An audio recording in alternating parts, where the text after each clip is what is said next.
Assalamualaikum warahmatullahi wabarakatuh. Selamat datang di Coding Pemula. Pada kesempatan kali ini saya akan menjelaskan toolbox yang disediakan di aplikasi Visual Studio.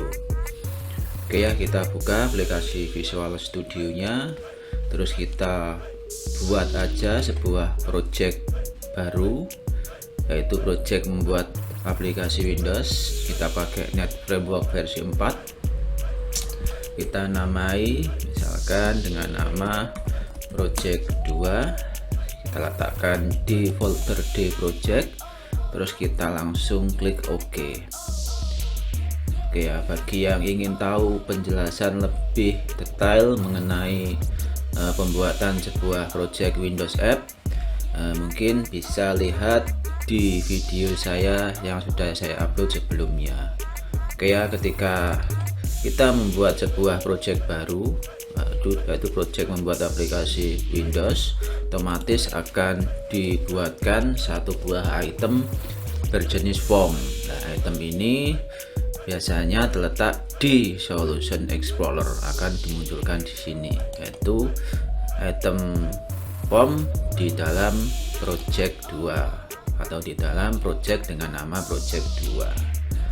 Oke ya, kita kembali ke pokok bahasan, yaitu menjelaskan jenis-jenis toolbox yang sering digunakan untuk mendesainkan sebuah form. Oke ya, untuk melihat toolbox apa saja yang bisa kita gunakan untuk mendesainkan sebuah form, itu letaknya ada di bagian sisi kiri ini biasanya. Tapi kalau tidak ada, misalkan tidak sengaja ketutup seperti ini, kita bisa memunculkan lagi dengan klik view toolbox. Nah, maka toolbox akan otomatis muncul lagi seperti ini. Oke ya, oke, kita akan perdalam lagi jenis textbox yang lebih banyak kita pakai nantinya. Oke, yang pertama kita tidak lepas dari toolbox yang namanya label atau berjenis label. Ini mesti sering kita gunakan. Untuk menambahkan toolbox di dalam form, itu bisa kita klik, terus kita gambarkan atau klik di wilayah form ini seperti ini, atau bisa kita double klik seperti ini, atau bisa saja kita dragkan seperti ini. Tinggal yang enak yang mana terserah saja, atau caranya seperti itu tadi untuk menambahkan sebuah item-item toolbox di dalam sebuah form. Caranya ada 3 tadi. Dipilih toolboxnya, diklikkan di wilayah formnya, atau di double klik, atau bisa kita dragkan di sini. Oke ya, kalau untuk menghapus kita pilih, kita klik tombol del saja di keyboard, atau klik kanan bisa kita pilih del seperti ini.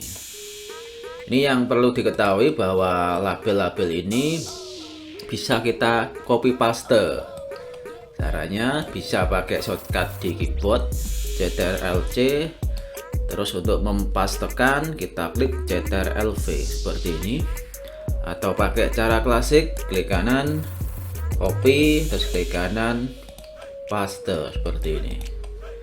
Oke ya, terus untuk melakukan penyetingan pada item toolbox ini, caranya yaitu kita pergi ke jendela properties ini. Jadi jendela properties ini berisi nilai-nilai settingan dari sebuah item yang kita pilih.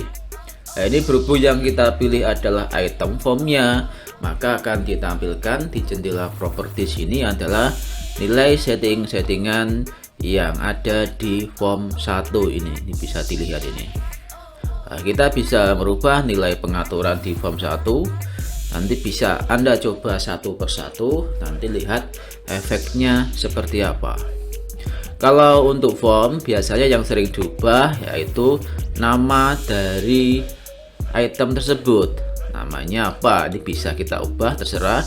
Nanti ini ada hubungannya dengan pemanggilan di kode pemrograman seperti itu. Yang lainnya nanti bisa dicoba satu persatu dan lihat efeknya seperti apa.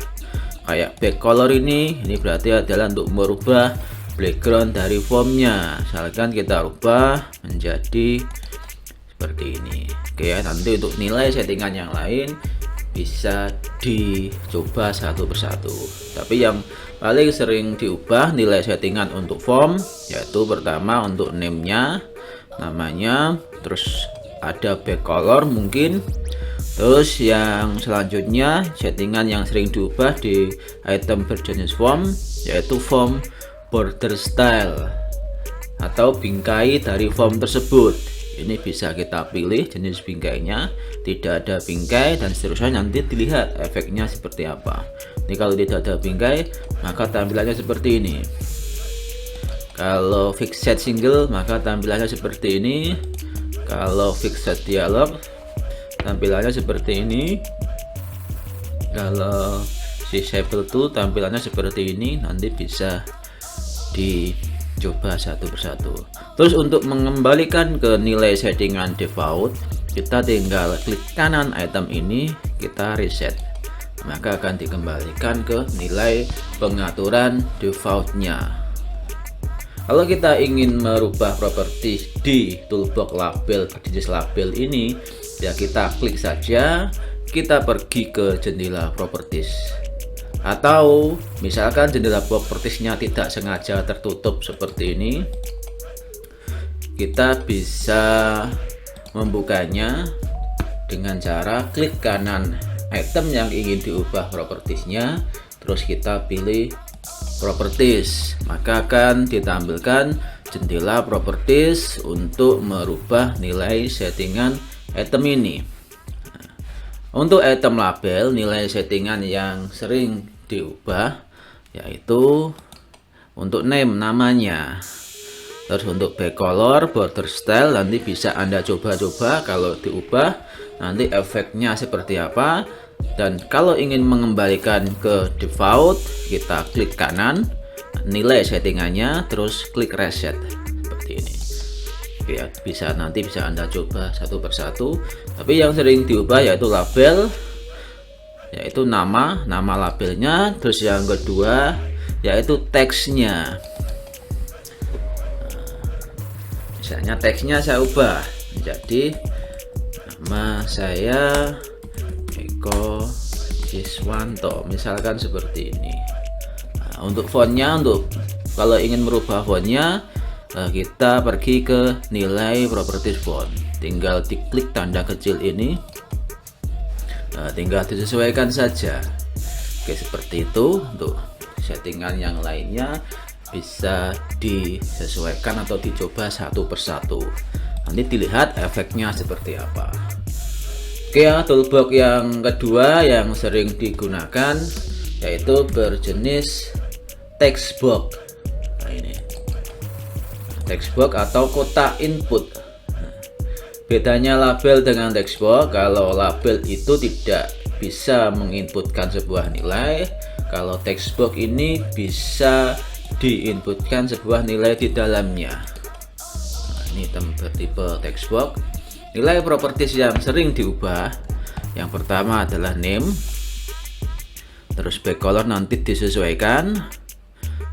Terus kalau kotak enable ini digunakan, kalau dipilih true maka text box ini bisa diinputkan nilai. Kalau kita pilih false atau enable-nya false atau nilai settingan di bagian item text box ini enable-nya false, maka text box ini tidak bisa menginputkan sebuah nilai. Oke, kita coba saja klik start untuk memulai programnya. Nah, ini tidak bisa kita klik ini soalnya enable-nya false. Terus kita ubah saja untuk nilai enable di bagian nilai properties text box ini, klik kanan properties, enable-nya kita true. Kita coba jalankan aplikasinya, maka text box ini bisa menginputkan sebuah nilai. Oke, seperti itu.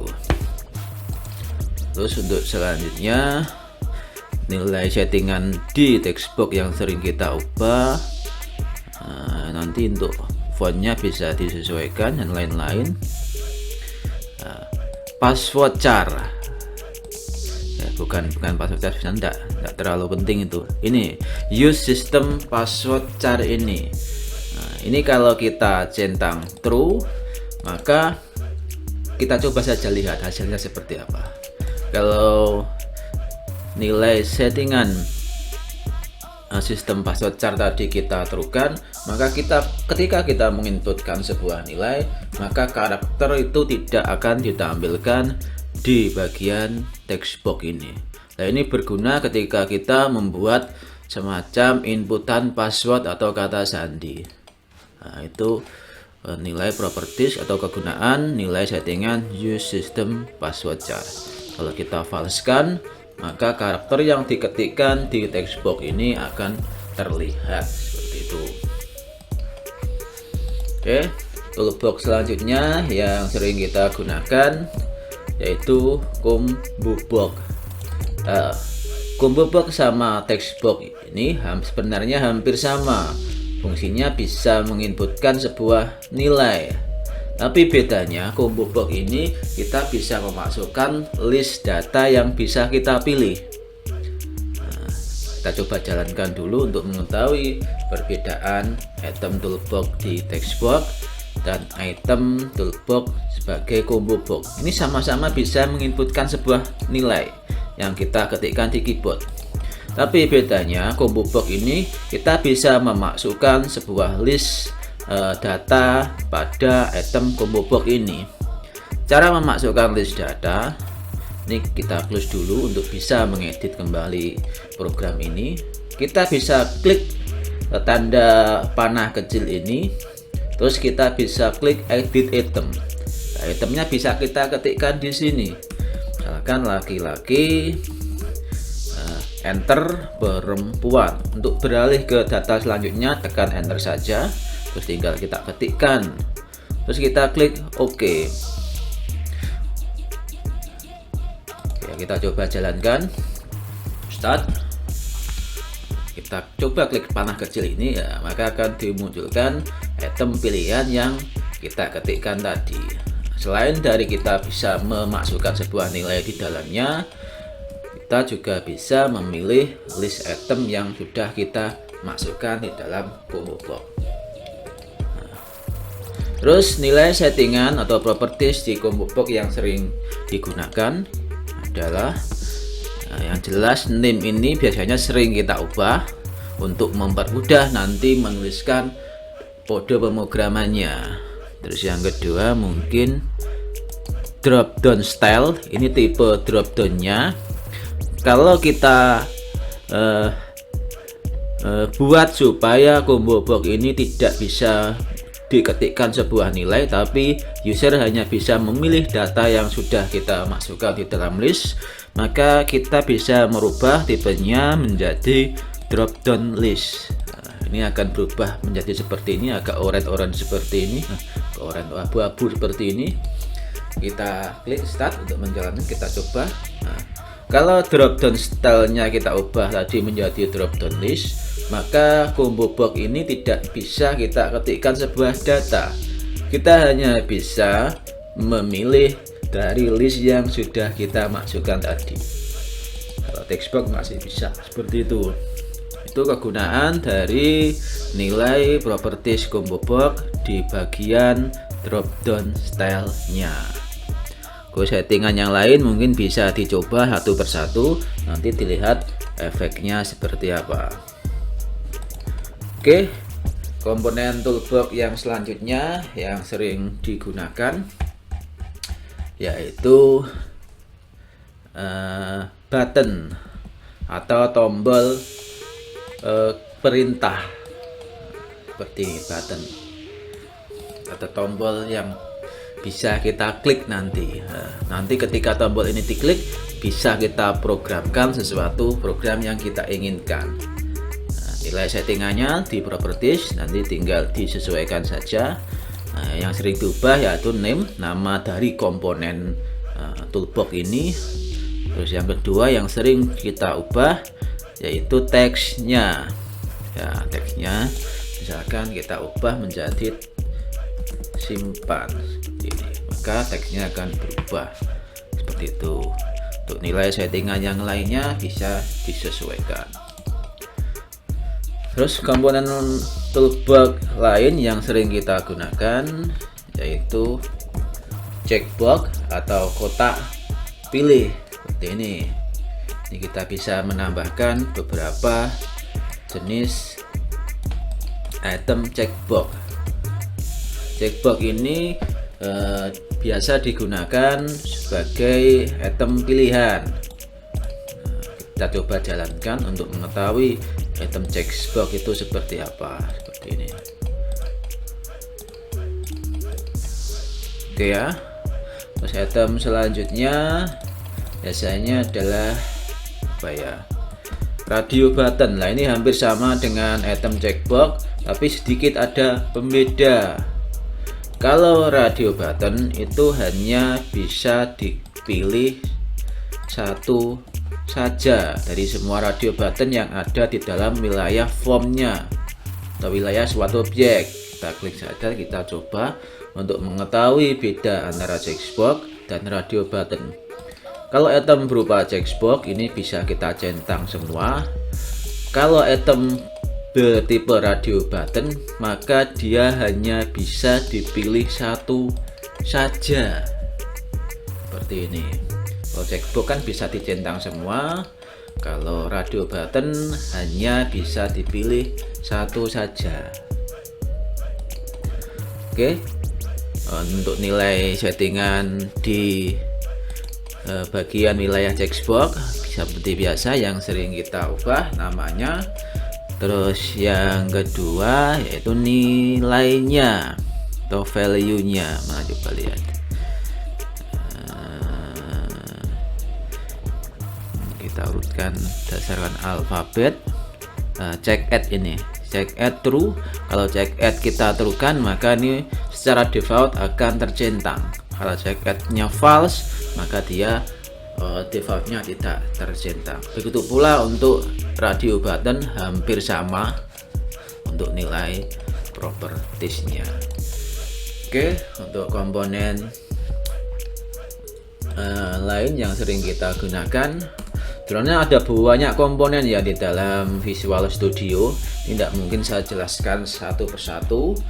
Ini saya jelaskan komponen-komponen yang sering kita gunakan saja. Bahkan komponen dari dalam aplikasi Visual Studio ini bisa kita tambahkan komponen-komponen dari pihak ketiga atau bisa kita instalkan. Oke ya, selanjutnya yang banyak kita gunakan yaitu data green view.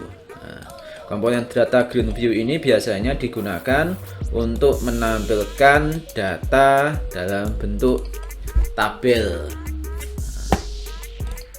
Biasanya datanya itu kita linkkan pada sebuah database ya. Nanti pembahasan lebih lanjut mengenai data green view ini atau cara menampilkan suatu data di data green view akan saya buatkan video terpisah, soalnya terlalu panjang.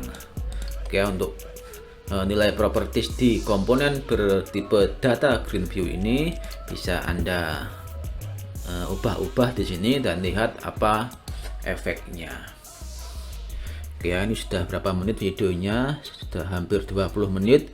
Oke, mungkin untuk tutorial pengenalan toolbox pada kesempatan kali ini kita sudahi sampai di sini. Nanti kita lanjut di video-video selanjutnya. Terima kasih sudah menonton.